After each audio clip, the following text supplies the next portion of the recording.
इयत्ता 10वीच्या विज्ञान भाग 1 मधील हे पहिले प्रकरण गुरुत्वाकर्षण ग्रॅव्हिटेशन या प्रकरणावर आधारित काही ॲक्टिव्हिटी बेस्ड क्वेश्चन. यातील पहिला क्वेश्चन आहे मार्च 20ला आलेला 3 गुणाचा प्रश्न. पुढे दिलेल्या ग्रहाची सूर्याभोवतीची परिभ्रमण कक्षा दर्शवणाऱ्या आकृतीचे निरीक्षण करून त्या संबंधीचे 3 नियम स्पष्ट करा. Observe the given figure showing the orbit of the planet moving around the sun and write the 3 laws related to it. अर्थात या आकृतीचे निरीक्षण केल्यानंतर यावर आधारित असे नियम म्हणजे केप्लरचा पहिला नियम, केप्लर्स फर्स्ट लॉ.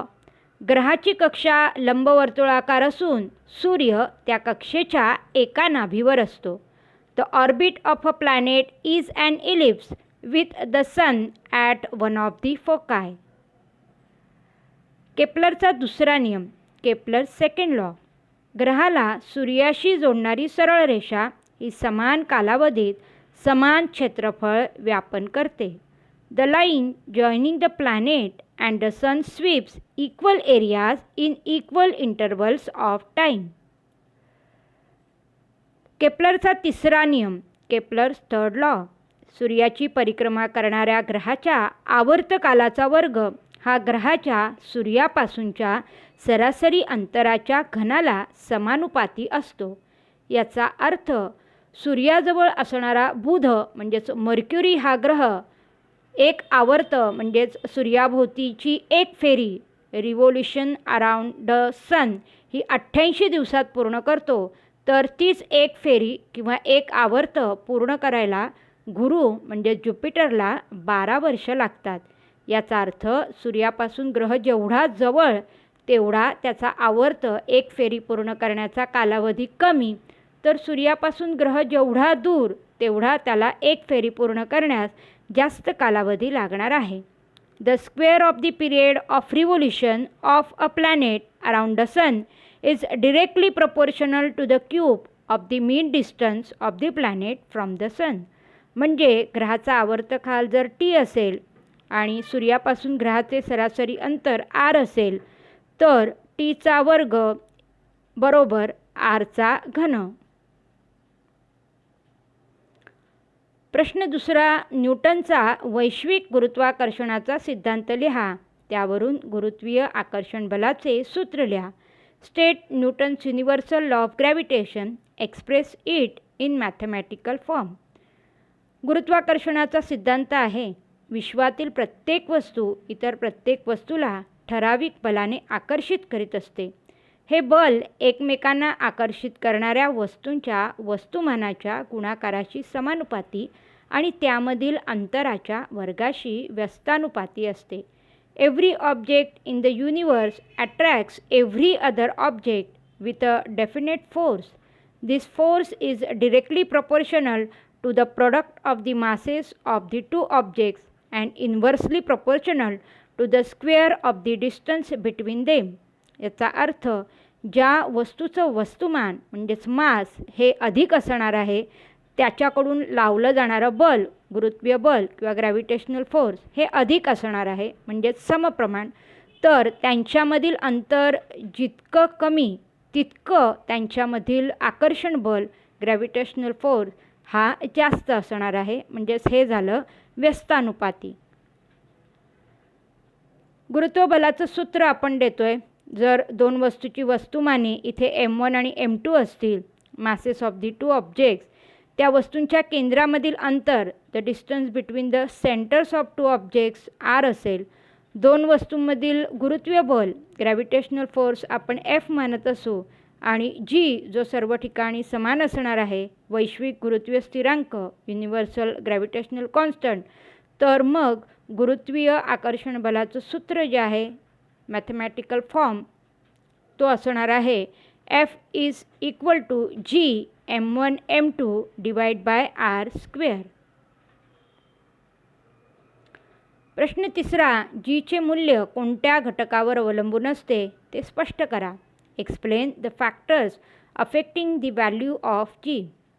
यातील पहिला भाग, पृथ्वीचा आकार शेप ऑफ द अर्थ ज्यावर जीचं मूल्य अवलंबून असतं कारण पृथ्वी स्वतःच्या अक्षाभोवती फिरत असल्याने ती पूर्णपणे गोल नसून ध्रुवांजवळ थोडी चपटी आहे आणि विषुववृत्ताजवळ ती थोडीशी फुगीर आहे.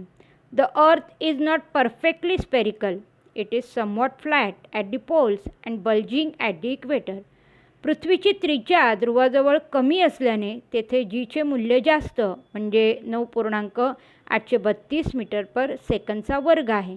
At the surface of the earth the value of g is maximum that is 9.832 metre per second square at the poles as the polar radius is minimum. पृथ्वीची त्रिज्या विषुववृत्ताजवळ जास्त असल्याने तेथे जीचे मूल्य कमी म्हणजेच 9.78 मीटर पर सेकंदचा वर्ग आहे. while it is minimum that is 9.78 meter per second square at equator as the equatorial radius is maximum. यातील दुसरा मुद्दा पृथ्वीच्या पृष्ठभागापासूनची उंची value of g change with height. पृथ्वीच्या पृष्ठभागापासून वर जात असताना बिंदूचे केंद्रापासून अंतर वाढल्याने जीचे मूल्य कमी होते. As we go above the earth surface the value of g decreases as the distance increases. यातील तिसरा मुद्दा पृथ्वीच्या पृष्ठभागापासूनची खोली value of g change with depth. पृथ्वीच्या पृष्ठभागापासून जसे पृथ्वीच्या केंद्राकडे जावे तसे जीचे मूल्य कमी होत जाते. The value of g decreases as we go deep inside the earth. प्रश्न चौथा आहे, राहुलच्या विषुववृत्तावरील मित्राने सांगितल्याप्रमाणे राहुलने 100 ग्रॅम चांदी उत्तर ध्रुवावर विकत घेतली. त्याने ती विषुववृत्तावर जाऊन त्याच्या मित्राला नेऊन दिली. चांदीच्या वजनाशी त्याचा मित्र सहमत होईल का? जर नाही तर का? As per the request of one of his friends from the equator, Rahul boys 100 grams of silver at the North Pole. He hands it over to his friend at the equator. Will the friend agree with the weight of the silver bought? If not, why? याचे उत्तर याप्रमाणे द्यावे लागेल. M वस्तुमान असलेल्या वस्तूचे वजन ज्याचं सूत्र आहे W बरोबर mg, जिथे g म्हणजे गुरुत्व त्वरण आहे. g इज द ग्रॅव्हिटेशनल ॲसेलरेशन आणि हे जीचं मूल्य स्थानानुसार बदलतं. ते ध्रुवापेक्षा विषुववृत्तावर कमी असते. Where m is the mass of the body and g is the acceleration due to gravity.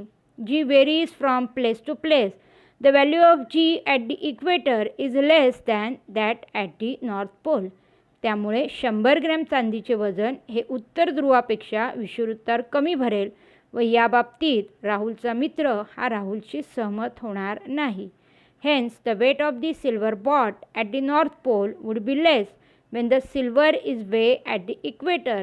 Therefore, Rahul's friend will disagree about the weight of the silver. शास्त्रीय कारण सायंटिफिक रिझन आहे. वस्तूचे वजन स्थल परत्वे बदलते मात्र वस्तुमान सर्वत्र स्थिर राहते. The weight of an object changes from place to place though its mass is constant. याचे उत्तर, एखाद्या वस्तूचे वस्तुमान m म्हणजे त्या वस्तूमध्ये असलेल्या द्रव्यसंचयाचे मापन होय. वस्तूचे वस्तुमान सर्वत्र स्थिर राहते. The mass of an object is the amount of matter present in it. It is constant everywhere. एखाद्या वस्तूला पृथ्वी ज्या गुरुत्वीय बलाने आपल्या केंद्राच्या दिशेने आकर्षित करते त्या बलाला वस्तूचे वजन म्हणतात. The weight of an object is the force with which the earth attracts the body towards the center of the earth. W बरोबर mg या सूत्रानुसार m म्हणजेच वस्तुमान तर g म्हणजे गुरुत्वीय त्वरण. m म्हणजेच वस्तुमान सर्व ठिकाणी सारखे असते मात्र g चे मूल्य हे सगळीकडे सारखे नसल्याने वस्तूचे वजन हे स्थानानुसार बदलते. W is equal to mg as the value of the acceleration due to gravity g changes from place to place. The weight of an object change from place to place. सहाव्या प्रश्नामध्ये आपल्याला डेफिनेशन म्हणजेच व्याख्या द्यायच्या आहेत. यातील पहिली व्याख्या आहे गुरुत्व त्वरण ग्रॅव्हिटेशनल ॲसेलरेशन ऑफ अर्थ. पृथ्वी तिच्या जवळील सर्व वस्तूंवर गुरुत्वीय बल प्रयुक्त करते.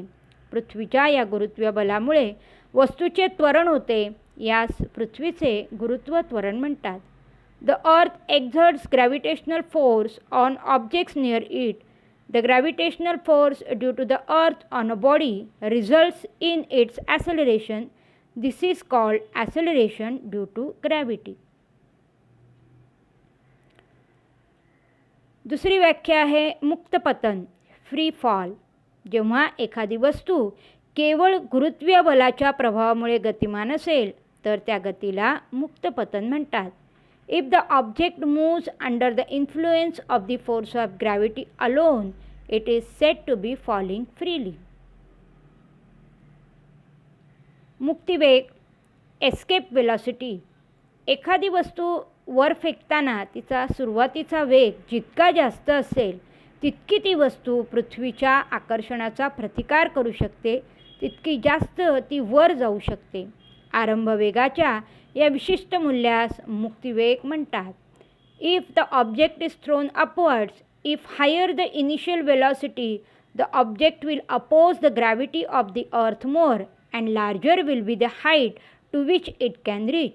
The initial velocity is called escape velocity. 7व्या प्रश्नामध्ये आपण एक उदाहरण पाहणार आहोत. 5 किलोग्रॅम वस्तुमानाचा धातूचा गोळा 490 मीटर उंचीवरून खाली पडल्यास जमिनीपर्यंत पोहोचण्यासाठी त्याला किती कालावधी लागेल? अ metal ball of mass 5 kg falls from the height of 490 meter. How much time will it take to reach the ground? यामध्ये गिवन दिलेल्या बाबी आहेत. वस्तुमान म्हणजेच m 5 kg, h म्हणजे हाईट 490 मीटर, g ग्रॅव्हिटेशनल ॲसेलरेशन गुरुत्वीय त्वरण दिलं आहे 9.8 मीटर पर सेकंदचा वर्ग आणि u म्हणजे सुरुवातीचा वेग इनिशियल वेलॉसिटी जी अर्थातच 0 मीटर पर सेकंद असणार आहे आणि आपल्याला कालावधी t काढायचा आहे. सूत्र आपण वापरणार आहोत. The formula is s is equal to ut plus half gt square. s बरोबर ut अधिक 1/2 gt वर्ग. एसची किंमत इथे दिलेली आहे त्यामुळे आपण टी घेणार आहोत 490. इथे एस जरी असलं तरी विस्थापन म्हणजेच उंची जी आहे ती इथे विचारात घेतली जाणार आहे एच. त्यानंतर यूची किंमत 0, टी आपल्याला काढायचं आहे त्यामुळे 0 × t 0 गुणिले टी अधिक 1/2 गुणिले जीची व्हॅल्यू आपण लिहिलेली आहे 9.8 गुणिले टी स्क्वेअर टीचा वर्ग. पुढच्या पायरीला 490 बरोबर 0ला टीने गुणलं तर उत्तर 0च येणार आहे आणि इथे पुढच्या पायरीत आपण 2ने 9.8ला भागणार आहोत त्यामुळे भागाकार येणार आहे 4.9 टी स्क्वेअर. पुढच्या तिसऱ्या पायरीमध्ये 490 490 तिथेच राहणार आहेत आणि 4.9 × टी स्क्वेअर ज्यात टी स्क्वेअर गुणाकारात असल्यामुळे 4.9ची बाजू बदलली तर तो 490ला भागाकारात येईल. So T square is equal to 490/4.9. या 4.9ला आपण 49/10 असं सुद्धा लिहू शकतो.